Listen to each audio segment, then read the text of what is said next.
Welcome to PM Express Business Edition.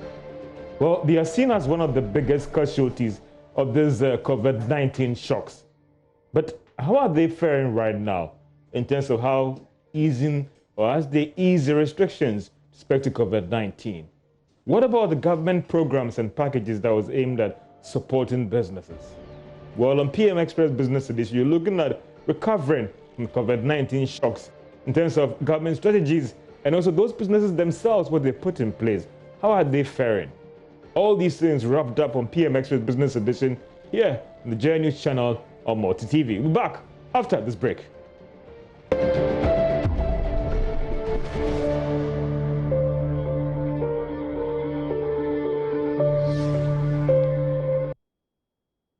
Welcome to PM Express Business Edition.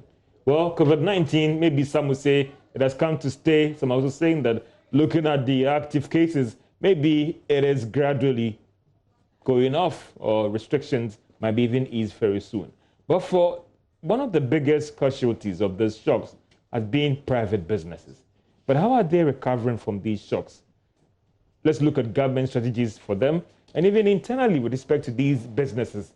What have they put in place to ensure that they recover quickly as we ease these restrictions? So recovering from COVID-19 shocks on PM Express Business Edition. But I have with me the Chief Executive of the Private Enterprise Federation, and also Bonsu, to get some understanding. How are things going right now for private businesses? What about government stimulus package for private firms? Have all of them got it? Or still they are yet to get it? What about the receivership process as well? And how are they faring right now? Nana, it's so great to have you in the studio to look at what is happening to private businesses in the private sector. Good evening, sir. I'm glad that we are going to have this conversation, which is very, very critical to the understanding the difficulties and challenges of our business community. We've seen the active numbers or cases kind of reduce a little bit. For you at private businesses that are seen to be one of the biggest casualties, are you kind of excited by these numbers or what these doctors are telling us? Do I say yes? Do I say no? Yes, in the sense that if it's supported by data, then it's the right thing to do, because that's what we expect to happen. And we cooperate in every which ways to make sure that those numbers are authenticated in a way that there are no ambiguities and no doubts about it. So definitely, because we want to see our members and employees come to work. We want to see them comfortable. We want to see them not being infected one way or the other. So if these numbers are dropping and indeed the majority had been tested and they prove negative, that is the way that we expect things to go. Are we seeing also some members of yours gradually opening up? We're seeing government announce some easing of restrictions, especially for those who are in the hospitality space and even those in other areas as well. Now you're talking about conferences where we've seen the limits being reviewed and all the rest. Have you seen, or have we seen some of your members again reviewing the operations to kind of gradually open up so they can stay in business? You know, we don't want to challenge the status quo or the authorities as to the data they have, which we may not have the privilege of sharing that same information. But as I said, if it's accurate, then that is a blessing and the right ways to go. What we want to see is the capacity to test. The test results turnaround time, not more than 24 hours. This way you get to know what the test results are before you get commingle with the others. Those are the things we want to see. And then we also want to open up. But as I said, the first sentence I made is saving lives. You don't want to open up at the detriment, at the expense of somebody else getting sick and passing on. So as much as we want continuity of businesses or resumption of business operations, we also are people, and our employees are people. And we're looking at safeguarding the welfare of our individual employees as well. So the tests, yes, we need. The results, yes, we need. And accommodation of those that unfortunately may test positive. How do we accommodate them? The point is, government cannot do it all. Once people test positive in their volumes, where are the different resources that government can use to accommodate them? what we're doing on a platform called the West Africa COVID-19 private sector platform is engaging with the public sector and letting them know that the private sector business association, trade association, both foreign and local, have come together, supported by World Economic Forum and others, and said that in case they test positive, instead of creating quarantine spaces in hotels and isolation centers, let's keep them at home and quarantine them at home, feed them, give them all the resources they need, because that is easier to maintain a family cohesiveness, and then also that they won't feel isolated. And the entire family, even though one tested, for all you know, a majority of them may have had it before they even tested it. So keeping them at home and supporting them at home with the understanding that once they break the rules, they be responsible to pay back. This is what we're offering to the government. There's talk about, it looks like from what we are getting from government, we might be getting to the last lap in terms of the restrictions. And there's even talk about opening our airspace and borders for international travels and all the rest. And I know that for some of your members in terms of the Private Enterprise Federation, the hospitality space, you depend on a lot of these foreigners to feed and come in and do all those things. For you, private sector, PEF, what are some of the things that you want government to consider, tread cautiously, or what are your concerns as we try to get to the last lap in terms of these restrictions and even opening our borders and the airspace? George, you seem to know more than everybody else. That the last lap. I'm choosing my words carefully, Nana. I don't know about the last lap because I don't see anybody knowing the end game of this. No, the restrictions, yes. I'm looking at the restrictions, Nana. Everybody will wish to return to normalcy. But as I said, be careful that we don't speed up things. Do we have enough testing equipment? Do you think we are speeding up things, Nana? Well, I think that from where I sit, I think we don't have enough testing equipment to test everybody that needs to be tested. If we open the borders, you open the can of worms, everybody coming from the Woodwest coming through the borders, are you going to be able to test them? The students coming from the schools after they went to do the exams, they should be tested. Each individual has to be tested before they go home.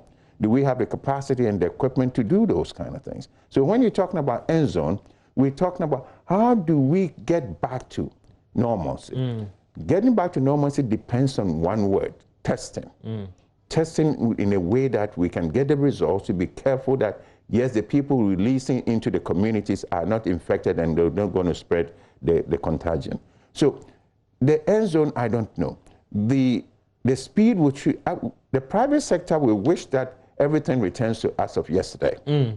But we're also cautious that if we don't tread cautiously, things may be rushed and then we go back to square one. Now, if you walk the streets in Accra and Kumasi and all, how many people are wearing face masks? How many people are protecting themselves and to protect everybody else? Because they have this unfortunate euphoria that things are dying down. It's unfortunate. The numbers that we are seeing, the active cases. But you see, is this supported by evidence? Is that empirical data that supports that really? Because if you haven't tested, you don't know.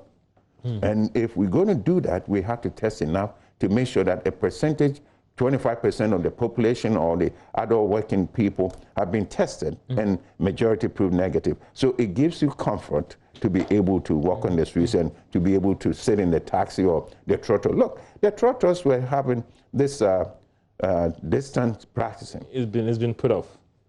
Now we're back to say wear masks and sit in the trotto. Wait a minute. And go to the trotto station and see how many people are wearing masks.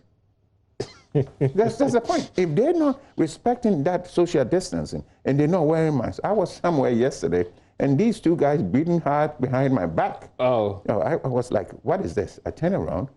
Hey, I can't fight them, so I got to move away from them. Yes, I move away from them. So let's tread cautiously. We all want to get to the end zone. But I don't want businesses or the community pushing government to the point that unless you do A, B, C, the economy is going to tank or the economy is going to collapse.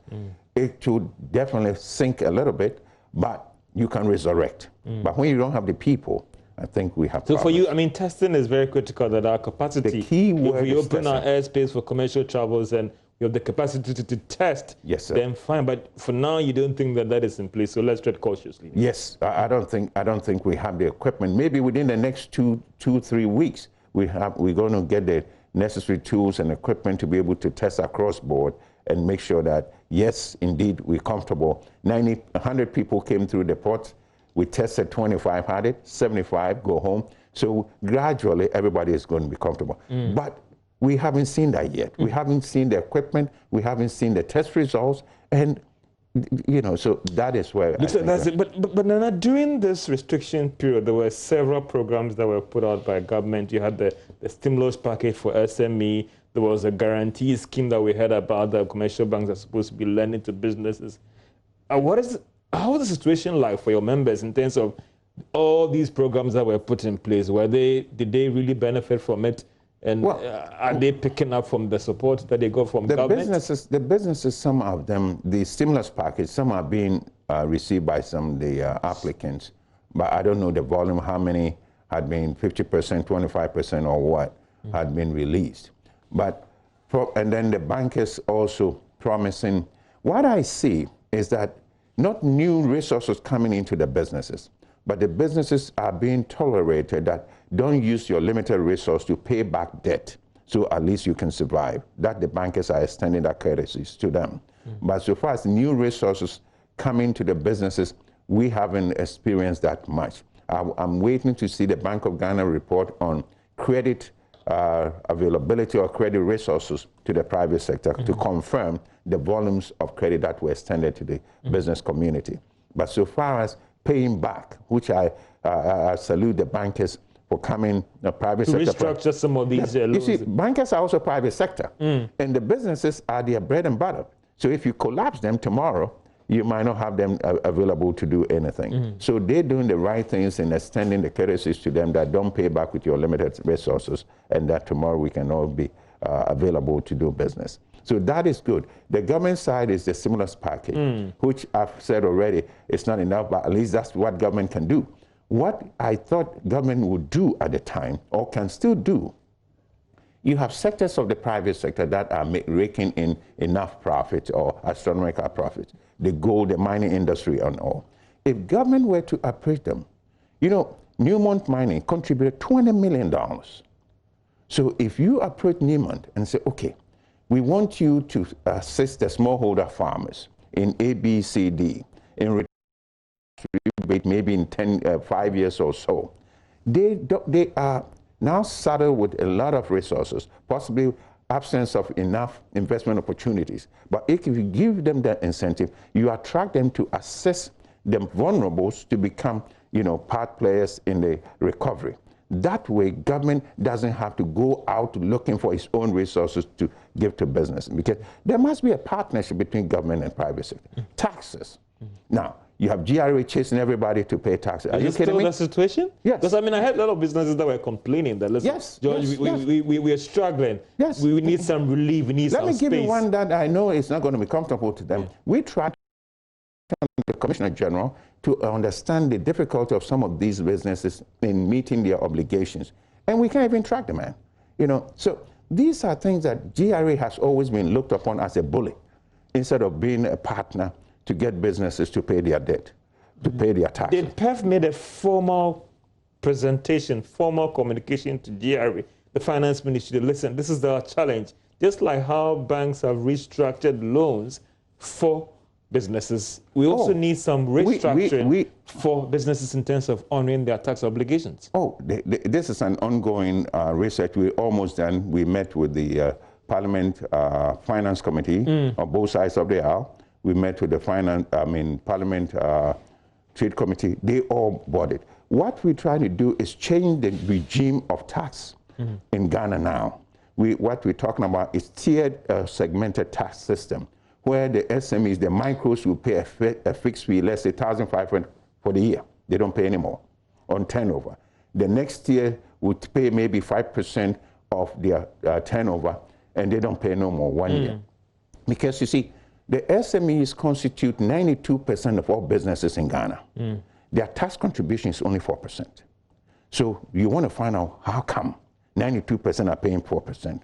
And that's the reason, is that they don't understand the tax laws, they don't have the capacity to pay, and because they don't understand it, they don't know their obligations.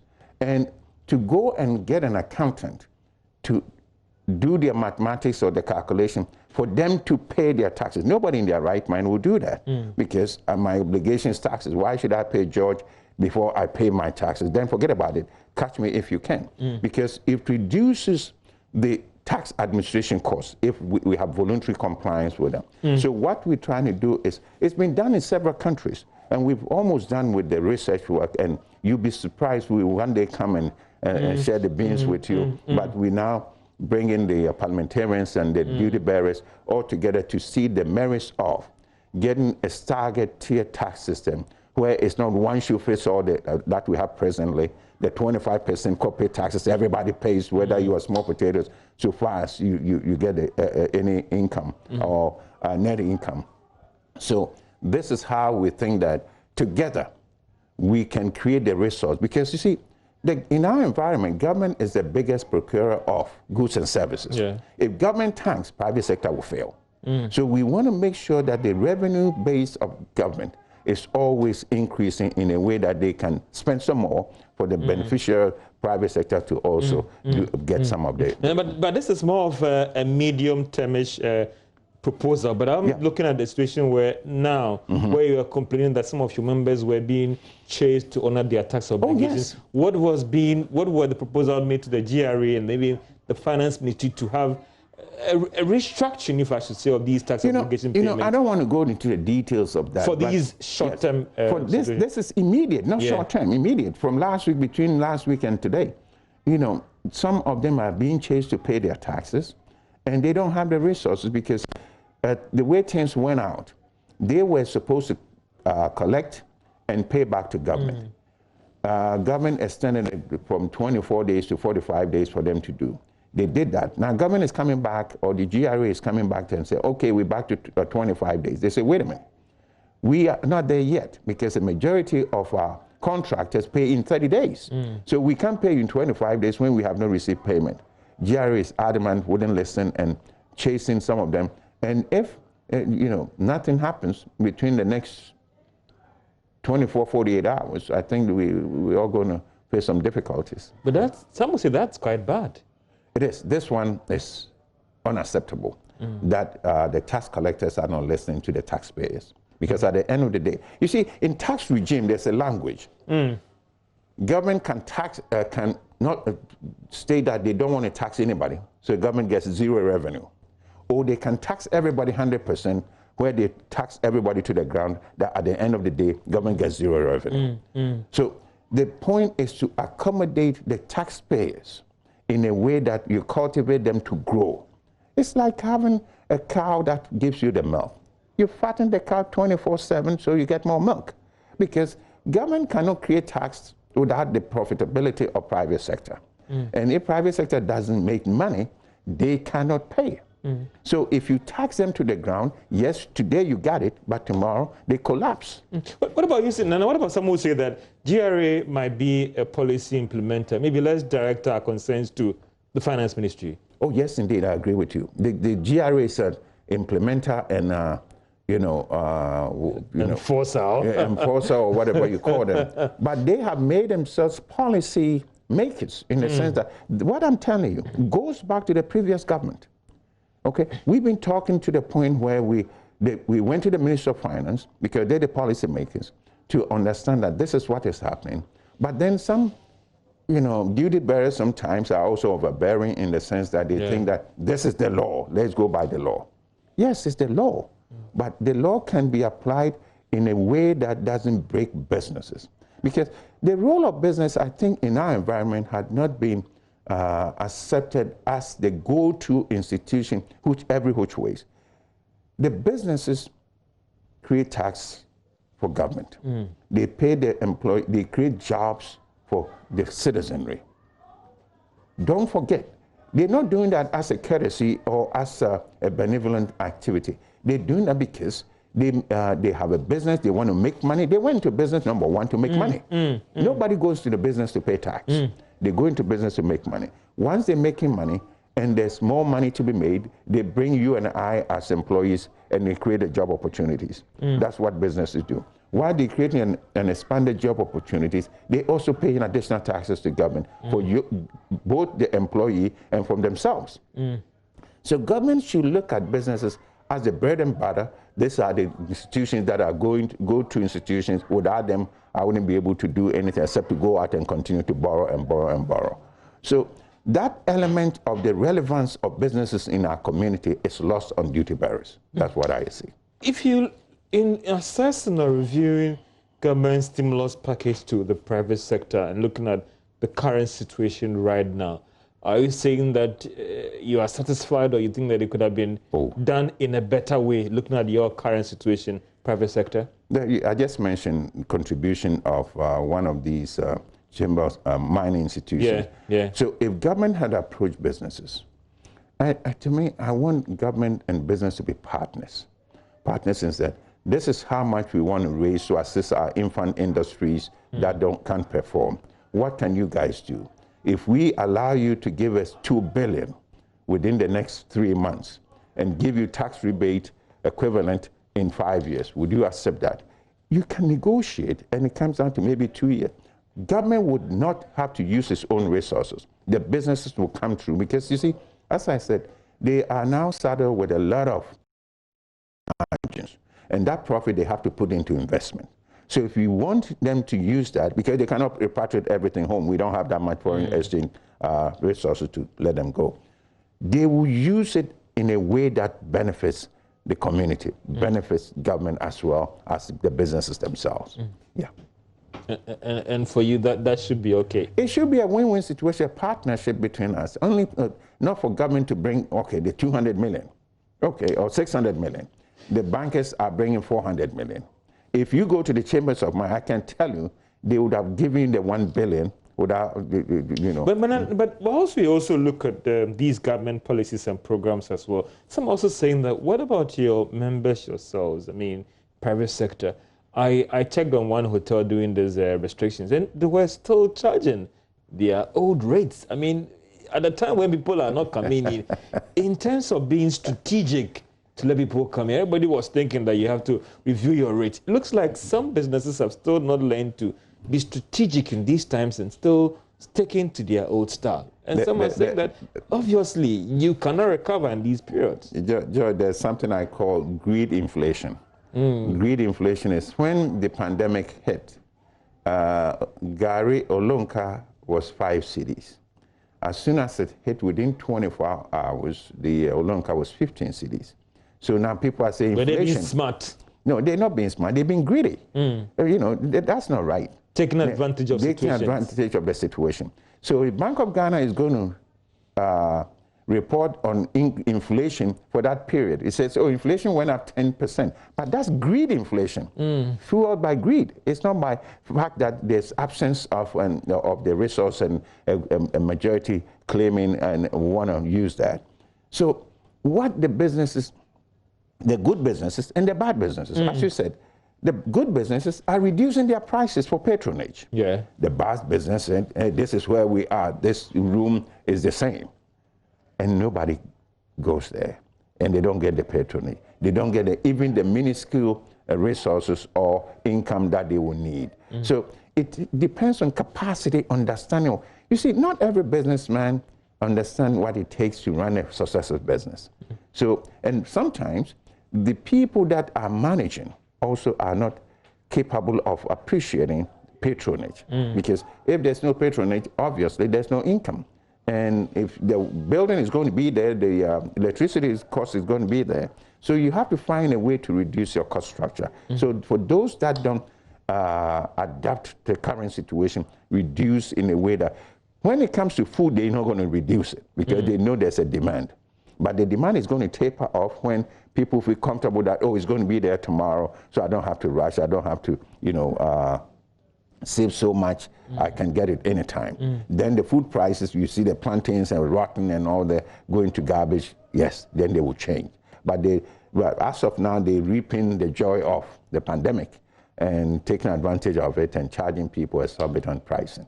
Looking at what is going on right now, and with, again, you've explained and even talked about the fact that are these things based on data, do you see light at the end of the tunnel, or it is still early days yet. We've seen some economies where some businesses have gone down and they will just not recover again. But looking at our economy here, looking at the environment, are you that optimistic, or it is still early days yet in terms of we rebounding very soon in terms of the private sector and private businesses? I think it's too early to do that assessment. But what I want to see is for us to look within which sectors are going to be affected most. Food security, critical. If we don't do nothing between now and the next 200 days, food is going to be a problem for us. So those sectors, the hospitalities, as you said, how do you resurrect them? Because, hey, nobody wants to go into anywhere they don't know and where they don't feel comfortable. But they are there. How do we assist them? People's travel plans have been curtailed and all that. So we have to look at the sectors each individually and then see how we catalyze the growth, link one to the other. So far as you keep saying the end, I don't know, maybe you know something. No, I'm just, we are being told by government about them working with data and all those things. And the government has said data means the end zone is coming? No, I'm just saying, if you look at the data and these active numbers going down, that gives you an indication that maybe people are getting immune to this. And I know the doctors won't take me on this one. Are people building immunity now, or maybe the virus is losing steam based on these active cases that we are seeing? So maybe then, based on that, that is why government is gradually easing restrictions and all those things. And if you base your judgment on what they published to us, could we then make, an intelligent guess that we could be getting to the last lap of this whole COVID-19 fight and race? I will join you in that chorus if I have we have the equipment for the next 2 weeks or 3 weeks, do adequate testing across board in the schools, in the markets, in the borders and all, and then come up with some minuscule infections. Then we can say that we bend the corner. But until then, I haven't seen any data anywhere that confirms that we get into the curve and we get into the end zone. So this might be something that, no. So I think we should, to me, tread cautiously because we've seen economies that reopen too soon. And the president said that last Sunday when he was speaking, that we don't want to run and come back. We have to make sure that we cover the bases before we move forward. So, and that's what I want to say. Like throwing up and taking it back. Thank you. That's it. This is PM Express Business Edition, recovering from COVID-19 shocks, assessing the strategies of enterprises and also government support. If we come back, we're also going to look at the receiver payments to businesses. A lot of things have happened in the banking space. Our businesses also strategizing to ensure that come next year, they'll be strong on their foot. Remember, your views, your comments are welcome on our various social media handles, our Joy Business, our Joy News on TV. We'll be reading them very, very soon. And also sending us through our WhatsApp lines. As let's see how you're also faring out there as a businessman and even as an entrepreneur. This is PM Express Business Edition. We'll be right back after this break.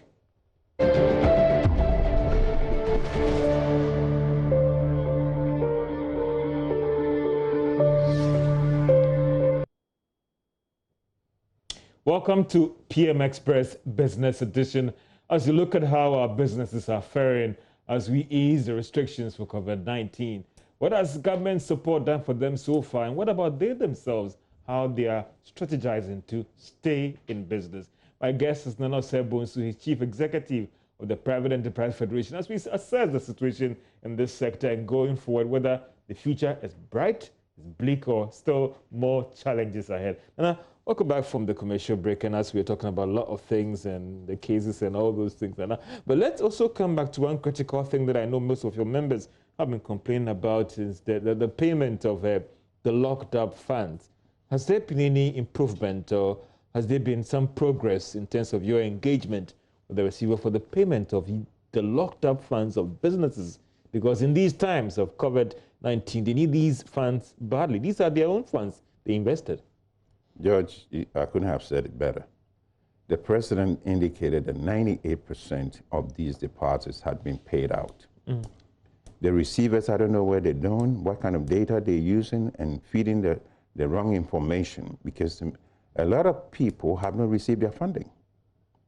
And are you part of the remaining 4% or something, maybe? Whatever the 4%, they constitute a lot of businesses whose hard-earned income and money are locked up in legally organized institutions, are not paying back, and they also indicated, we're going to keep your money and give you a bond with no coupon for such. Nobody, the Constitution guarantees right to use your own assets.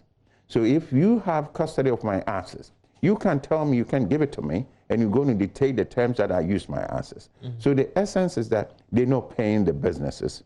A lot of businesses are stuck in there with their resources locked up. And the funny part is to listen to some of the receivers, or one of the receivers saying that they've identified the destination of these bankers or the institutions where they invested the money in overseas. If you find them, go and collect them and pay these people. It's going to take you a donkey years to get the assets to sell. But we have to either create a bond or find resources to pay people.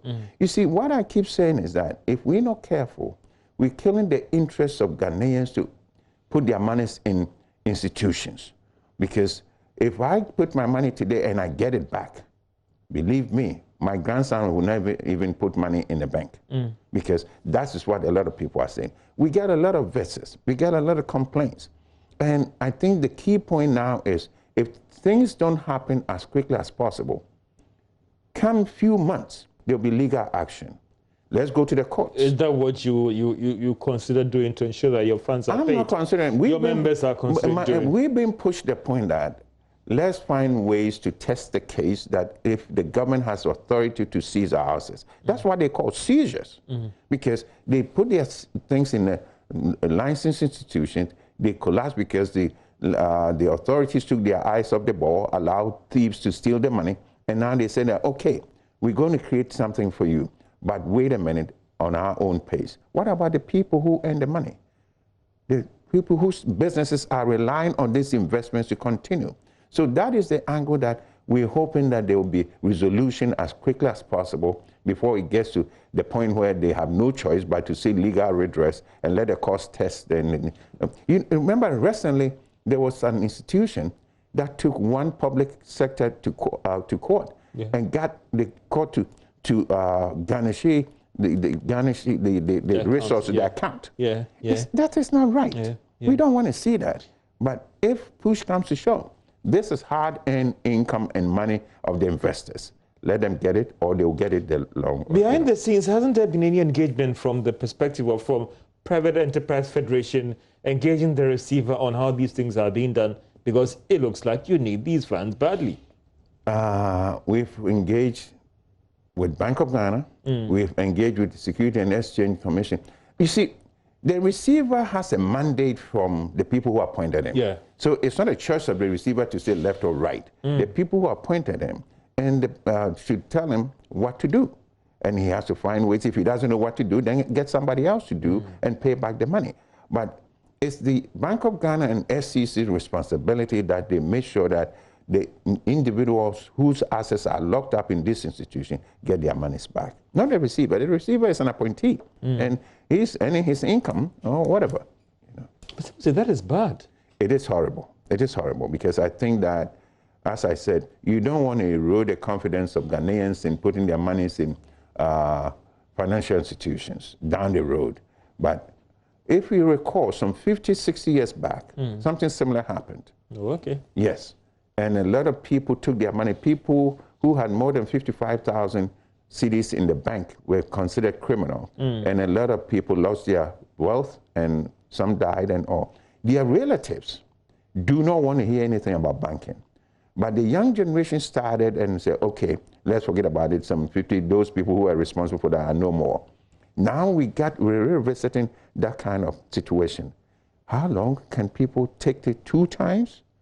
It's going to be very Talking difficult. about confidence in the banking sector, I mean, there was a recent Bank of Ghana report that raised serious issues about fraud in the banking sector, and reported cases shooting up substantially to over 2,000 from last year. Are you also worried in terms of private businesses by some of these developments as well? Of course. If you're a private sector and you have an account, that had been messed up left to right. Suppression of accounts and yes, all the rest. and you know, maybe some kind of charges to the account, some kind of withdrawals that you don't know, and you always have to go to the bank to rectify. It gives you a black eye. It gives the bank a black eye and gives you lack of confidence in the institution. So in the long run, what do? If you were in their shoes? You take your money home. But if you take your money home, caveat emptor, because the guys on the roof are looking at you, and they may be joining you in the night, and you know. So we really have to do something about the banking system.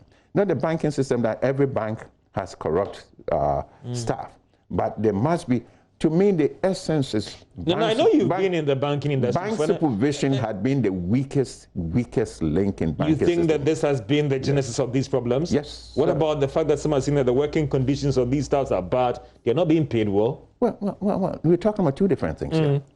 So they attempted to steal. No, you don't go because you earn in low income. You know how many people on the street don't have any income, they go steal? No.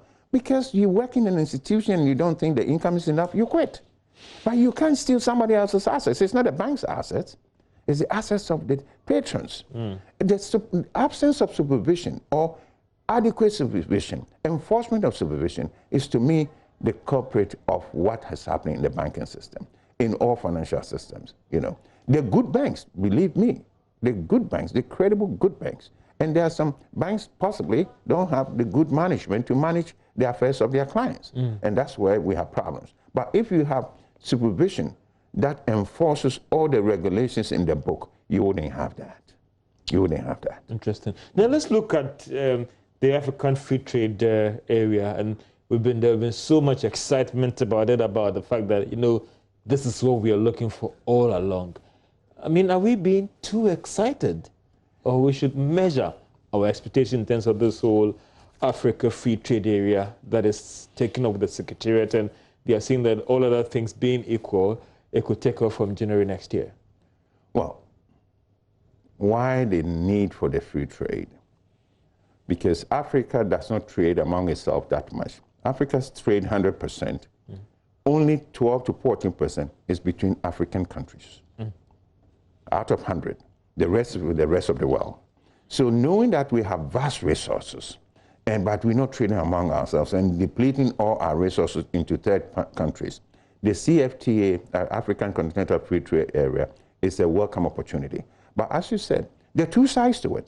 The euphoria on the good things that can happen can also be tampered with the bad things that can also happen. The competition is coming. If you're not strong enough, you'll be swallowed by the competition. Let's take the case of Ghana. We cannot compete with the rest of Africa. The Kenyans are going to come, the South Africans are going to come, the Nigerians are going to come, everybody's going to come. And they're coming into sectors where we are weak. So what do we need to do? Is to have complementarities with these countries. Where Kenya has the strongest point, competitive advantage, we will take from them and give to them what we have competitive advantage. Ghana signed an MOU with Kenya, I think 2013, 2014. to look at the strengths of what Kenya can give to Ghana, and then Ghana can give to Kenya. The same thing with Nigeria. We have been, the Private Enterprise Federation and Nigerian Agribusiness Group, had been exchanging ideas. And on top of that, the African Union Commission created a Pan-African Agribusiness Apex Chamber that will link all the 55 countries. We have a steering committee of 5 regional membership. Fortunately, the Private Enterprise Federation had been tasked to run this institution for the next 4 years. And what we're doing is linking all the strengths of each individual 55 countries, and then marching. If Nigeria needs milk, should they bring it from Europe? No, they're going to take it from Kenya and Uganda. If Ghana needs all the baking stuff, we can take the tropical wheat from Nigeria. If Ghana is going to do chocolate, they will take sugar from Mauritius, they take milk from Kenya, they take milk from... so there must be a collective kind of arrangement where I lean on you, you lean on him, he leans on me, so we trade among ourselves. And the key point is, within the Continental Free Trade Area, there's a clause called rules of origin. That's been a very controversial issue. It's not controversial. We have assets. We have raw materials. We're not using them. All Africans have the same raw material. Plantain is plantain in Kenya and everywhere else. So, but if you're going to add value, You create a different species of product, and then you can trade among yourself. Unless we use 70% of the raw materials that we have to create a product that's tradable under the free trade area, and we allow the big players to say that, oh no, lower the threshold to 35%, we will become what we call assembly. Why? They will take 5% from Kenya, 2% from Ghana, 10% from Nigeria and all, and it means the 35% out, and it's traded among Africans. So our resources will be left on the ground or will be left where they are. But if we put the threshold to that point, a majority of our resources will be utilized to create the products that will be traded. Because number one, we have the resource. Number two, we have the young population and the future market. The only two things left, financial and technical. So if we're not going to be able to enforce on the rules of origin under this free trade, then Ghana and the rest of Africa will be watching where they bring and aggregate all the resources and create and trade among us, within Africans, whilst we keep our resources. Infrastructure-wise, conscientizing our fellow businesses and all the rest, do you think that really we are ready for this? Oh, yes, indeed. You see, George, it takes an opportunity. For a businessman, some are skeptical about it takes an opportunity, and then with the opportunity, if you create the right procedures and processes, somebody will catalyst that angle and take advantage. What do we need? Electricity, one of the most expensive in Ghana. But if we were to make the right policies and create the energy mix where we use solar energy that God has blessed us, we can reduce our energy bill by about 35%. Now, the opportunity is here.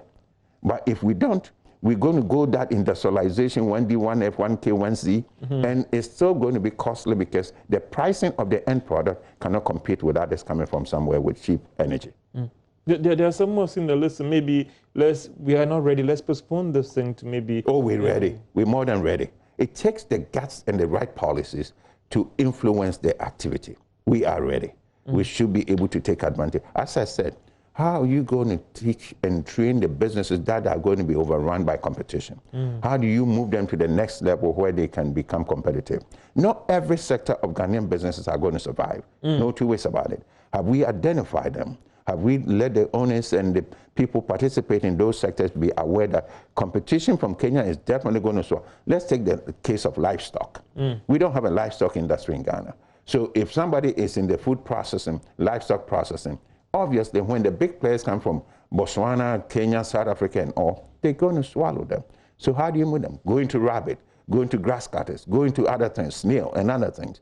So at least it's something that they can do, become profitable, because I don't think anybody is coming from Nigeria and Kenya to do snail. Nobody is coming to do rabbit. So those are the kind of opportunities you create within the free trade area to allow those weak businesses to be able to survive. I mean, it's interesting that Pef is excited about this continental free trade area, but some are also saying that, listen, there's another big elephant in the room, being the ECOWAS free movement and all the rest, and even the bit about the fact who can trade in the retail space. What do you think is the best way forward? Because it looks like we are still struggling with this challenge with respect to Ghana and other foreigners who want to trade in the retail space. You see, retail, and let me go back, when you talk about retail and the foreigners not being able to trade in the retail space, because it goes back to the GIPC law. Game is in retail. They're doing business without any obstruction. What's the other one? Malcolm? Malcolm. And what is the other one? At the shopping mall. They're all doing retail. ShopRite. They're all doing retail trading. And nobody is obstructing. What the requirements, people look at it as obstruction. Requirement for you to trade in these specific market is certain numbers. If you want to do banking, the Bank of Ghana says what? You need 500 million. That's be it. If you want to go to insurance industry, the NIC, National Insurance Commissioner, says you need 50 million. So these are requirements for you to enable you to trade in those spaces. It's not a prescription to protect or to prevent you. It's a prescription for you to enter into that arena. Now, if foreigners want to come and do, these are the restrictions, these are the qualifications that you need to be able to do. And I gave you examples of institutions that are capable and doing it. Because look at the pandemic. If people had been able to evade retail market of mom and pops, where would they be now? They wouldn't have anywhere. They can't compete with the big, deep pockets of the ShopRites and the others. That's why they said, if you're going to meet the minimum requirement, so at least you be a little upscale against the lower levels that our mom and pops and the kaya use are operating. But now, so as the Continental Free Trade Area takes off next year, there are some who are calling this whole GIPC law to be scrapped. Do you think it should be maintained? I don't think. I think they don't understand it. I think because we're talking about free movement. Yes. Open borders. Yes, free movement. Quotas free movement. Bring it here. Qualify to meet that market. So if that should be abrogated, then free come and do banking without any banking, Doesn't it defeat this whole purpose of us trying to promote a borderless Africa? It's a borderless Africa. It's not a ruleless Africa. It's a borderless Africa. We're going to have rules. When you're going to do business in Nigeria, you got to meet the Nigerian rules. You're going to do in Kenya, you have to meet the Kenyan rules. You talk about the ECOWAS protocol. Yeah. The ECOWAS free protocol movement of and goods free and movement. services. The ECOWAS protocol allows free movement of goods and services. Take your goods to the borders of Nigeria, and they will insist that you pay some other duties that's not called for in the ECOWAS protocol. There's no recourse. You can't, because it doesn't have recourse to argue for an arbitration to be happen. ECOWAS protocol doesn't, ETLS doesn't have that. But this Continental Free Trade has that. So if you become a bully, they will take you to arbitration and they assess some punitive measures against you. So this CFTA to me is what Africa had been waiting for, and it's here. But let's look at it from that. There's competition once you meet the requirements. There's no free competition without free entry access. It's not going to happen, nowhere. But the restrictions, the qualification is what you qualify to do when you go into that country. You want to do banking? Go and meet the banking requirements. You want to do retail? Meet the retail requirements. Because the retail is at the lower level and everybody thinks that they can jump. Yes, they can jump into. Why they don't complain about the banking regulations? Complain about the national insurance regulations. Because the insurance regulation, we used to have, I think, about 23 insurance companies. Now we have about 40 something. A lot of competitors came in. They made a requirement and they're done. And as you wrap up, Pef, so what's the plan and strategy ahead as you draw the curtain on the program in terms of focus, strategy, and trying to ensure that we have a very strong private sector, private businesses, a strong private enterprise federation going into next year, as we all pray that by that time, coronavirus is over, or might be over, or easing off? I like your language now. By that time, we have eased off the pandemic. But the point is support for private sector. Support meaning technical capacities built, resource mobilization. You see, we cannot do business continuously relying on the short-term bank financing. We need institutions where we have equity funding that will allow you and I share in the profits. If we go belly up, we go home without anything. Those kind of things. When we set up the venture capital, it allowed participants to take their profits zero tax, and then the distribution zero tax. There were a lot of private equity that moved into Ghana. When that was changed to have taxes on that returns, they left. So we need to mobilize capital. Look at our stock market. How much patronage? Because there's no resource to go into the stock market to buy. I know of an institution that wants to sell they've lost about 5 million on a share that they're holding. They want to discount it 30%. There are no takers. Wow.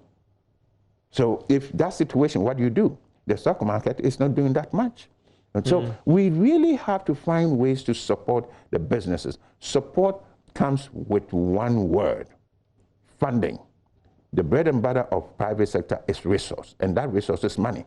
If you create that capacity within the system, money will find ways to become useful and create a return. So it's all about funding going forward. That is, to me, the name of the game, because you can't set up a business without the capital. And if you have the capital, you can buy the brain power, you can buy the market, you can do a lot of things. Also, so we have to draw the curtain down on PM Express Business Edition. Anna is actually our guest for tonight, and I hope that the debate will still go on in your homes in terms of easing restrictions and positioning businesses to actually be strong going forward. That's all for PM Express Business Edition. Have a great day.